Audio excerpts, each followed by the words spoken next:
Hello my dear students, मैं ज्योति बंसल आपका अपने यूट्यूब चैनल जीएच के अड्डा 92 पर फिर से एक नई वीडियो के साथ फिर से कुछ नए क्वेश्चंस के साथ आपका स्वागत करती हूँ। जैसा कि आपको पता ही है कि हमारा जो टॉपिक चल रहा था वो है क्लासिफिकेशन ऑफ फाइबर्स। उसमें भी कौन सा चल रहा था, सेलुलोजिक वाला जो फाइबर पार्ट है वो अपना चल रहा था और आज हम उसका लास्ट पार्ट कर रहे हैं। ठीक है ना। इसमें जितने भी क्वेश्चन हमारे पीवाईक्यूज रह गए थे वो हम इस पार्ट के अंदर देखेंगे। ठीक है। आशा करती हूँ कि आपको वीडियो जो है वो पसंद आ रही होगी और अगर वीडियो पसंद आए तो आप प्लीज़ वीडियो को जो है ज़्यादा से ज़्यादा शेयर किया करो, लाइक करो और चैनल को जो है वो सब्सक्राइब करो। ठीक है। नेक्स्ट हम अपना क्वेश्चन जो है वो बिना टाइम गवाए देखते हैं। देखिए, कपास को साफ करने की विधि है। कपास को साफ करने की विधि कौन सी है? ठीक है, क्या कहलाती है? गिनिंग, बेलिंग, कॉम्बिंग या पिकिंग। तो हमने ये सारे टर्म जो है अपने लास्ट वीडियो में अच्छे से देखे थे, जहाँ पे हमने कपास की मैन्युफैक्चरिंग प्रोसेस देखी थी। ठीक है, गिनिंग, बेलिंग, कॉम्बिंग, पिकिंग। तो बताइए, साफ करने की विधि जो है उसको क्या कहेंगे? क्या बेलिंग गिनिंग कहेंगे या बेलिंग या कॉम्बिंग या पिकिंग? अब बताइए, बेलिंग क्या होता है? बेलिंग का मतलब होता है गांठ बांधना, और गांठ कितने की बनती है? 500 पौंड की, है ना। कॉम्बिंग का मतलब कंघी करना, यानी कि रेशों को सुलझाना, सीधे करना। पिकिंग का मतलब क्या होता है? जो पिकिंग का मतलब होता है कि कोयों को या पोर्ट्स को इकट्ठा करना, है ना। यही होता है।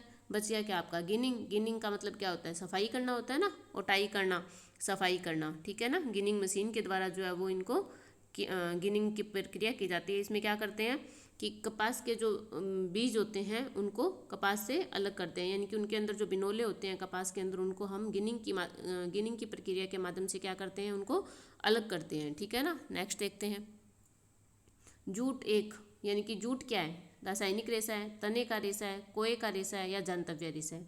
ठीक है। जूट जो है वो किस प्रकार का रेशा है? क्या रासायनिक रेशा है? नहीं, रासायनिक रेशा जो है वो ये नहीं है, क्योंकि हमें पता है ये कौन सा है? प्राकृतिक रेशा है। और प्राकृतिक में भी कौन सा है? वानस्पतिक है। और वानस्पतिक कितने प्रकार के होते हैं? 3 टाइप के होते हैं। कौन कौन से? बीज वाले और पत्ती वाले और तना। ठीक है। अब बीज में कौन कौन से आते हैं? बीज में आते हैं आपका कपास और कापोक आता है। पत्ती में पीना और सीसल आता है। तने में जूट, हैम्प, लीलन, ये सब किस में आते हैं? तने में आते हैं। तो आपका क्या आंसर मिल गया आपको? तने, तने का रेशा है। अब ये बताइए, जानतव्य रेशा। जानतव्य रेशे में क्या आएगा? जानतव्य रेशे में ध्यान रखना कि 2 ही रेशे जो है वो जानतव्य रेशे के अंदर आते हैं। कौन कौन से? ऊन आता है एक तो, और दूसरा क्या आता है आपका? रेशम आता है। ठीक है ना। क्या आता है? ऊन और रेशम। और जितने भी जानतव्य रेशे होते हैं वो कैसे होते हैं? जैसे प्राकृतिक रेशे, वानस्पतिक रेशे जो होते हैं वो कैसे होते हैं? सेलुलोजिक फाइबर होते हैं ना। वैसे ही जानतव्य जो रेशा होता है वो कैसा होता है? प्रोटीन प्रोटीन फाइबर होता है। ठीक है ना। ये ध्यान रखना, कौन सा होता है? प्रोटीन फाइबर होता है। ठीक है। नेक्स्ट देखते हैं। The process of removing seeds from the fibre ports is called. कोई से बीज अलग करने की प्रक्रिया जो है वो क्या कहलाती है? अभी फर्स्ट क्वेश्चन ये देखा था अपनों ने, है ना। बेल, कार्डिंग, नेपिंग और गिनिंग। बस क्या है? लैंग्वेज डिफरेंस है थोड़ी सी। ठीक है। तो बताइए, कोई से बीज को अलग करने की प्रक्रिया क्या कहलाएगी? गिनिंग कहलाएगी ना। नेक्स्ट देखते हैं। क्रॉस लिंकेज व साइड चेन अधिकांशतः पाई जाती है। ये पूछा कि क्रॉस लिंकेज व साइड चेन अधिकांशतः किस में पाई जाती है? ठीक है ना। मानव निर्मित रेशों में, कपास व लीलन में, प्रोटीन रेशों में, इलास्टोमेरिक रेशों में। तो क्रॉस लिंकेज और साइड चेन जो है वो किस में पाई जाती है? आपकी कपास और लीलन में पाई जाती है। कारण क्या है? कारण ये कि ये क्या है? कार्बोसिलिक समूह है होता है। ठीक है। और इसके जो अंदर परमाणुओं की जो श्रृंखला होती है वो क्या होती है? क्रॉस लिंकेज या साइड चेन की बनी होती है। ठीक है ना। इस रूप में जो है वो मिलती है आपको। नेक्स्ट क्वेश्चन देखते हैं। सूती वस्त्र तैयार होता है। अब बताइए, सूती वस्त्र जो है वो किससे तैयार होता है? बताओ। भेड़ों से, कपास से, रासायनिक पदार्थ से या रेशम कीटों से? तो भेड़ से हमें क्या प्राप्त होते हैं? भेड़ के हम बाल लेते हैं। ठीक है। और बालों से क्या होती है? ऊन प्राप्त होती है। तो क्या सूती वस्त्र ऊन से प्राप्त होता है? नहीं, नहीं होता। तो ये क्रॉस हो गया आपका। रासायनिक पदार्थ से सूती वस्त्र नहीं बनता। और रेशम कीटों से, रेशम कीट से क्या मिलेगा हमें? रेशम मिलेगा ना। तो ये सूती वस्त्र तैयार नहीं हो रहा। तो सूती वस्त्र जो किससे तैयार होता है? आपका कपास से तैयार होता है। ठीक है। नेक्स्ट देखते हैं। स्टेपल तंतु का उदाहरण है। ठीक है। अब ये देखिए आप, तंतु जो है वो कितने टाइप के होते हैं? तंतु 2 टाइप के होते हैं। कौन कौन से होते हैं? नंबर 1 पे आता है आपका स्टेपल तंतु, और नंबर 2 पे क्या आएगा? फिलामेंट। क्या आता है? फिलामेंट। ठीक है ना। और स्टेपल तंतु कौन से होते हैं? स्टेपल तंतु वो होते हैं जो छोटे छोटे होते हैं, जो आपके छोटे छोटे होते हैं। ठीक है ना। और फिलामेंट कैसे होते हैं? फिलामेंट होते हैं, लंबे रेशों को क्या कहते हैं, फिलामेंट कहते हैं, और छोटे रेशों को क्या कहते हैं, स्टेपल तंतु कहते हैं। ठीक है, तो आप ये ध्यान रखना कि जो जितने भी प्राकृतिक जगत के रेशे हैं, जितने भी प्राकृतिक जगत के जो रेशे होते हैं वो क्या होते हैं, स्टेपल तंतु होते हैं। और इसमें एक अपवाद है, ठीक है ना, रेशम, ये जो आपका यहाँ रेशम दिया हुआ है ना, ये क्या है, एक प्राकृतिक है, लेकिन फिर भी ये एक फिलामेंट तंतु है। ठीक है ना, क्या है ये, फिलामेंट तंतु है, क्योंकि रेशम का जो रेशा होता है ना, वो कैसा होता है, लंबा होता है आपका। ठीक है ना, लंबा होता है, छोटा छोटा नहीं होता। ठीक है, लंबा होता है, लंबा होता है तो क्या हो गया, फिलामेंट हो गया। तो ये आप थोड़ा सा ध्यान रखना कि जो रेशम होता है वो सिर्फ एक फिलामेंट है, और किसमें है ये, प्राकृतिक में है। ठीक है ना, बाकी जितने भी प्राकृतिक तंतु है वो आपके कैसे होंगे, स्टेपल होंगे, ये ध्यान रखना। तो इसके अलावा अब आप देखो स्टेपल तंतु में क्या आ जाएगा, फिर डेक्रोन, डेक्रोन प्राकृतिक नहीं है तो ये कैसा होएगा, फिलामेंट होएगा। नाइलॉन, नाइलॉन भी आपका प्राकृतिक नहीं है तो कैसा होएगा, फिलामेंट होएगा। जूट क्या आपका प्राकृतिक तंतु है तो ये क्या हो जाएगा, स्टेपल हो जाएगा। ठीक है ना, नेक्स्ट देखते हैं। आई होप आपको वीडियो पसंद आ रही होगी। ठीक है, तो आप वीडियो को ज़्यादा से ज़्यादा शेयर करना। सबसे अधिक आर्द्रता अवशोषक का गुण होता है। अब आप बताइए इस क्वेश्चन में क्या आपको नीचे ABC ऑप्शंस देखने की ज़रूरत है, नहीं है ना, क्योंकि हमें पता है कि अवशोषकता का गुण सबसे ज़्यादा किस में होता है, कपास में होता है। ठीक है, कपास में होता है या फिर लीलन में होएगा, सूती या लीलन में होएगा ना, या तो सूती वस्त्र में होएगा या लीलन के वस्त्र में होएगा। तो अब इसमें से अपने ऑप्शन देखते हैं। सूती रेशे में अपने को फर्स्ट ऑप्शन ही मिल गया, तो ये क्या हो जाएगा, राइट हो जाएगा। ऊनी रेशे में, रेयोन में, रेशम में, तो इनमें नहीं होती है, किस में होती है, सूती रेशे में होती है। ठीक है, नेक्स्ट देखते हैं। बीज वाला तंतु कौन सा है, तो बताइए बीज से कौन कौन से तंतु प्राप्त होते हैं आपको, कपास और कापोक। हमने बार बार इन दोनों चीज़ों का जिक्र किया है। ठीक है, तो बताइए बीज वाला तंतु कौन सा है, कपास और कापोक। तो देखिए इसमें कहाँ है, लीलन, जूट, कपास है, तो क्या मिल गया आपको, कपास मिल गया। ठीक है, नेक्स्ट देखते हैं। प्राकृतिक तंतु है, अब देखिए प्राकृतिक तंतु है, ठीक है ना, प्राकृतिक तंतु में अब देखिए कपास, पॉलिएस्टर, रेयोन और नायलॉन। तो बताइए प्राकृतिक तंतु कौन सा है, बताइए प्राकृतिक तंतु कौन सा है, कपास हो जाएगा ना, ये प्राकृतिक है ना कपास। ठीक है, नेक्स्ट देखते हैं। निम्नलिखित में से कौन सा कपड़ा तौलिए के लिए उपयुक्त होता है, तो तौलिए के लिए कौन सा कपड़ा उपयुक्त होता है बताइए, या तो सूती वस्त्र या फिर लीलन। ठीक है ना, ऑप्शन में देखते हैं कौन सा दिया हुआ है, सूती, टेरिलिन, नायलॉन और ड्रैकन। देखो अब PYQ से हमें इतनी हेल्प मिल रही है कि हमें ऑप्शन देखने की भी ज़रूरत नहीं पड़ रही है ना। हमने इतनी अच्छे से इस वीडियो को किया है, इस चैप्टर को किया है, इस टॉपिक को किया है कि हमें अब ऑप्शन देखने की भी ज़रूरत नहीं पड़ रही है। हम क्वेश्चन देख के ही हम उसका आंसर जो है हमारे माइंड में आ रहा है कि इसका आंसर ये होगा, फिर हम देखते हैं कि आंसर क्या दे रखा है, सूती या लीलन। तो इन दोनों में से क्या दे रखा है आपको, सूती दे रखा है। ठीक है, नेक्स्ट देखते हैं। देखिए पसीना सोखने की सबसे अधिक क्षमता होती है, पसीना सोखने की सबसे अधिक क्षमता होती है। तो वही सेम आ गया ना कि अवशोषण क्षमता जो किसकी अधिक होती है, तो जिसकी अवशोषण क्षमता अधिक होगी वही ज़्यादा पसीना सोखेगा, वही पानी को सोखेगा। ठीक है ना, टेरिकोट वस्त्र में, सूती वस्त्र में, नायलॉन में या रेशमी में, तो किस में होगी ये, सूती वस्त्र में। सिर्फ लैंग्वेज चेंज आ रही है। ठीक है ना, ये आप थोड़ा ध्यान रखना।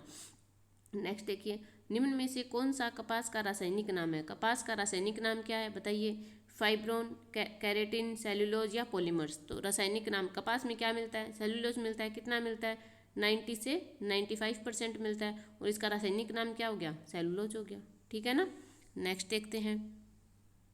कपास के रेशे की लंबाई होती है, देखिए ये क्वेश्चन भी बार बार आ रहा है ना, कपास के रेशे की लंबाई होती है, तो हमें पता है कि ये आधा से 2.5 इंच तक होती है। अब अपने को इसमें ये ऑप्शन देखना है, अगर ये नहीं मिलता है तो इसके आसपास का ऑप्शन देखेंगे, यही होता है ना। ठीक है, तो देखिए 5 से 6 इंच, 1.5 से 2 इंच, 4 से 5 इंच या 6 से 7 इंच। तो बताइए आधा से 2.5 इंच इसमें नहीं दी हुई, लेकिन हमें इतना पता है कि आधा से 2.5 इंच तक होती है, तो 1.5 से 2 इंच वाला सुटेबल बैठ रहा है इसके अंदर, तो आंसर क्या हो जाएगा, 1.5 से 2 इंच। ठीक है, नेक्स्ट देखते हैं। सूती वस्त्र को पारदर्शी और कड़ा करने के लिए डैश क्रिया कराई जाती है। ये कह रहे हैं कि सूती वस्त्र को अगर पारदर्शी और कड़ा करना है तो हम उसको किससे क्रिया करवाएंगे। ठीक है ना, कास्टिक सोडा से, सल्फ्यूरिक अम्ल से, सोडियम परबोनेट से, या इनमें से कोई नहीं। अगर सूती वस्त्र को पारदर्शी और कड़ा करना है तो हम उसकी क्रिया जो है वो किससे करवाते हैं, सल्फ्यूरिक अम्ल से करवाते हैं। सल्फ्यूरिक अम्ल जो होता है वो क्या होता है, एक सक्रिय, अत्यंत सक्रिय जो है अकार्बनिक अम्ल होता है। ठीक है ना, नेक्स्ट देखते हैं। निम्नलिखित में से कौन सा युग्म सुमेलित है? सुमेलित पूछा है, ठीक है ना, ये देखना है। रेशम मानवकृत रेशा, क्या रेशम जो है वो मानवकृत रेशा है? बताइए, क्या रेशम मानवकृत रेशा है? बताइए। नहीं, मानवकृत रेशा नहीं है। रेशम जो क्या होता है, प्राकृतिक रेशा होता है। और ये किसके अंदर आता है? वानस्पतिक में आता है। वानस्पति में किस में आता है? जंतु जगत में आता है, ठीक है ना। और लीलन वनस्पतिक रेशा, रेयोन प्राकृतिक रेशा, ऊन धात्विक रेशा। तो क्या ऊन धात्विक रेशा है? नहीं, ऊन धात्विक रेशा नहीं है। ये कैसा है? जानता रेशा है। रेयोन प्राकृतिक रेशा, क्या रेयोन जो है वो प्राकृतिक रेशा है? रेयोन जो है वो प्राकृतिक रेशा नहीं है, वो कैसा है? मानवकृत रेशा है। लीलन, लीलन हम बार बार पढ़ते आ रहे हैं कि लीलन कैसा रेशा है? वानस्पतिक रेशा है, यानी कि प्राकृतिक रेशा है। प्राकृतिक में भी क्या है? वनस्पति वाला रेशा है, ठीक है ना। तो इसका राइट आंसर क्या हो गया? बी। नेक्स्ट देखते हैं, कपास तंतु अनुप्रस्थ काट में दिखाई देता है। कपास का तंतु जो है वो अनुप्रस्थ काट में कैसा दिखाई देगा? बताइए, गोलाकार, चौड़ा, आयताकार या लंबा? कपास का जो तंतु है ना वो अनुप्रस्थ काट के अंदर तो लंबा दिखाई देगा। उसमें अनुप्रस्थ काट काटते हैं तो उसमें लंबी एक नलिका दिखाई देती है बनी हुई, ठीक है ना। अगर इसको अनुदैर्ध्य काट काटते हैं, अगर उसमें अनुदैर्ध्य काट जो है वो काटते हैं तो वो एक बल खाते हुए ऐसे बल खाते हुए फीते के समान जो है वो उसकी संरचना दिखाई पड़ती है, ठीक है ना। दो काट होती है, अनुप्रस्थ काट और अनुदैर्ध्य काट। तो अनुप्रस्थ काट में कैसा दिखेगा? लंबा दिखेगा। जबकि अनुदैर्ध्य काट में कैसा दिखेगा? वो बल खाते हुए फीते के समान जो है वो ऐसे दिखाई देगा, ठीक है ना। नेक्स्ट देखते हैं, कपास उत्पादन में सर्वोच्च स्थान प्राप्त करने वाला देश कौन सा है? कपास के उत्पादन में सर्वोच्च स्थान प्राप्त करने वाला देश जो है वो कौन सा है? बताइए, कौन सा देश है जो जहाँ पे कपास का उत्पादन जो है सबसे अधिक होता है? भारत, यूएसए, अमेरिका या चीन? तो कपास के उत्पादन में जो स्थान था 2011 में आया हुआ ये, ठीक है ना। तो क्या था? चीन। चीन जो है वो सर्वोच्च स्थान पे था, ठीक है। नेक्स्ट देखते हैं, इनमें से कौन सा प्रोटीन फाइबर नहीं है? ठीक है ना, प्रोटीन फाइबर नहीं है। अब ये बताइए, प्रोटीन फाइबर जो कौन कौन से होते हैं? जितने भी जंतु जगत के, ठीक है ना, यानी कि जानता हूँ जो फाइबर होते हैं वो क्या होते हैं? प्रोटीन फाइबर होते हैं। उसमें क्या आता है प्रोटीन फाइबर में? ऊन और रेशम आता है, ठीक है। तो कौन सा नहीं होगा? जो वनस्पति जगत के होंगे, वनस्पति जगत वाले में क्या होता है? सेलुलोजिक होते हैं वो, ठीक है। तो इसमें देखो, ऊन, मोहायर, कश्मीरी ऊन या लीलन। सबसे पहले हमें अपना आंसर मिल चुका है, लीलन, क्योंकि लीलन जो है वो कैसा होता है? बताइए, वनस्पति जगत का है ना। लीलन हमें किससे प्राप्त होता है? फ्लैक्स के पौधे के तने से प्राप्त होता है, ठीक है। और अभी इसमें एक नाम है ये मोहायर, ठीक है ना। ये मोहायर क्या है? एक ऊन है, ठीक है ना, ऊन है। ये किससे प्राप्त होती है? ये अंगोरा बकरी के जो बाल होते हैं उनसे ये हमें प्राप्त होती है। और ये बहुत ही चमकदार होती है, लचीलापन होता है और ये टिकाऊ भी होती है, ठीक है ना। मोहायर क्या है? अंगोरा बकरी के बालों से मिलने वाली ऊन, जिसको क्या कहते हैं? मोहायर कहते हैं, ठीक है ना। तो नेक्स्ट देखेंगे, बस इतनी ही आज की क्लास। यानी कि आज अपना ये सेलुलोजिक जगत का जो फाइबर का जो क्लासिफिकेशन में चल रहा था टॉपिक, ये आज हमारा कंप्लीट हो जाता है। आशा करती हूँ कि आपको वीडियो पसंद आ रही है। और वीडियो को प्लीज़ ज़्यादा से ज़्यादा शेयर करो, लाइक करो। आपका सपोर्ट जो है वो बहुत ज़रूरी है मेरे लिए। उस जितना ज़्यादा आप लाइक करोगे, कमेंट करोगे, उतना ही ज़्यादा मोटिवेशन मुझे भी मिलता है। तो प्लीज़ आप लोगों से एक रिक्वेस्ट है कि वीडियो को लाइक ज़रूर किया करो और अपने दोस्तों तक शेयर भी किया करो। धन्यवाद। मिलते हैं नेक्स्ट वीडियो में नेक्स्ट क्वेश्चंस के साथ, नेक्स्ट टॉपिक के साथ, ठीक है। तब तक के लिए बाय बाय।